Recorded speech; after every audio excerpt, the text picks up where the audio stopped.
it's Cheyenne with Fem Spirit Coaching. Today I want to share with you the power of positive affirmations and also give you some tips on how to really make them work for you. So there's a few things that I really love about affirmations. One is that you can use them for any area of your life. Anything that you want to transform or change, there's an affirmation for that, and if there's not, you can make one up. So that's the wonderful thing about them. The other beautiful thing is that I really believe that whatever we are affirming is already a part of us. We already are that thing that we want to become. It's just that we have blocks. We've lost touch with it. For whatever reason, we are not embodying that aspect of ourselves right now, because I promise you that your soul is so multifaceted and it's so big and abundant and creative and compassionate and all the things that you may be seeking. But it's just a matter of, really embodying that and really grounding that into your being.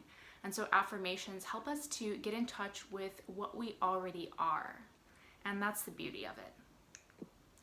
So you honestly might be thinking, saying positive things and writing down positive things isn't going to magically change my life. And you're actually right, it's not going to magically change your life. But it is a really powerful tool that you can use in conjunction with other tools to help in the process of transformation and in the process of reshaping your identity. Because the more that you practice it, like anything else, it's a practice. And the more that you do it, the more comfortable you're going to become with it, and the more faith you're going to have in the practice, and that's going to help it to change your life. So here are my tips for how to make affirmations work for you. So tip number one is to use your affirmations in multiple ways so that you can really allow it to sink into your consciousness by using multiple entry points, if that makes sense. So you can write your affirmations down.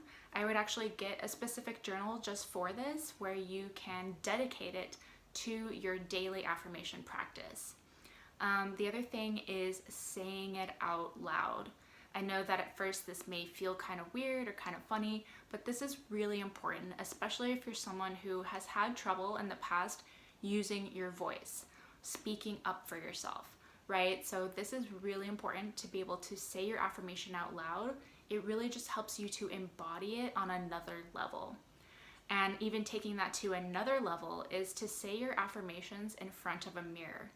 Looking directly into your own eyes and saying an affirmation is incredibly powerful. And in my experience, it can also be very emotional. So just make sure that you're prepared for that, because it's like you're really coming face to face with yourself and your soul, and really having to acknowledge that you can be in your own light and that you can embody your own light. And that sometimes is a difficult process, but so powerful. I found that when I say affirmations in the mirror, there's just a whole other level of breakthrough that happens. So definitely give that a try if you're struggling with making your affirmations work. So if you're not sure what affirmation to use, just start with a simple I am statement. So I am blank, whatever it is that you want to be. I am abundant. I am empowered. I am confident. I am creative, right? So a simple I am statement can be really powerful in shifting your identity, and it can even be something that you meditate on and really just incorporate into your meditation as a mantra if you want to, or write it down. So sometimes the reality that we want to affirm for ourselves can feel so completely far apart from the reality that we're currently living that saying an affirmation about it just feels kind of ridiculous. I totally understand that, but the way to overcome that is to really understand that for some reason you needed whatever reality you're currently experiencing. Maybe it was a coping mechanism to keep you safe or protected. And it's something that you need to release now in order to be able to affirm a new reality. So there's also a process of release that comes into this, but guess what? You can say an affirmation to help you with that. So, for example, if you're someone who has struggled to use your voice and to speak up for yourself, to express yourself, or state your boundaries, then you may want an affirmation, something like, I easily and effortlessly express myself, right? But that may feel really difficult for you to say or affirm when you feel the complete opposite.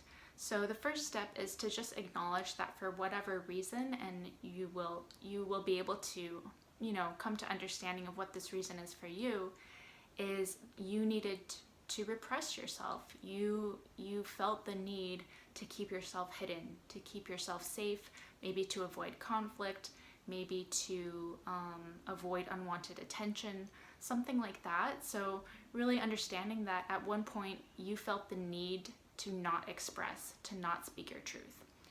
That felt safer for you. But now that's not serving you anymore, so you can start to affirm the opposite, right? And so the affirmation that you can use to help you release the need is, I am willing to release the need to blank. I am willing to release the need to keep myself hidden. I am willing to release the need to avoid conflict. So my last tip for making affirmations work for you is to start with gratitude.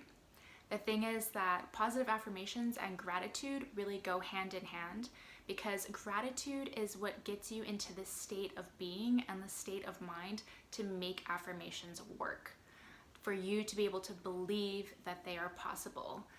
Because gratitude sets the momentum, it gets you into a high vibe state of being so that you can propel yourself forward with your affirmation.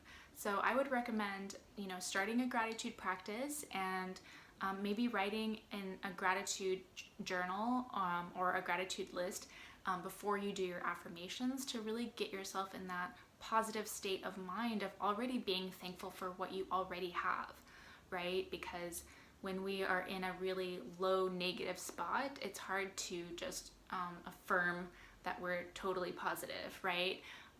So really practicing gratitude, making that a consistent practice so that you're able to tune in to that feeling of being grateful. It feels so good when you really tune into it. And that's what you need to do as a prerequisite to your affirmations, because that's going to make your affirmations that much more powerful and for you to really trust in your affirmations.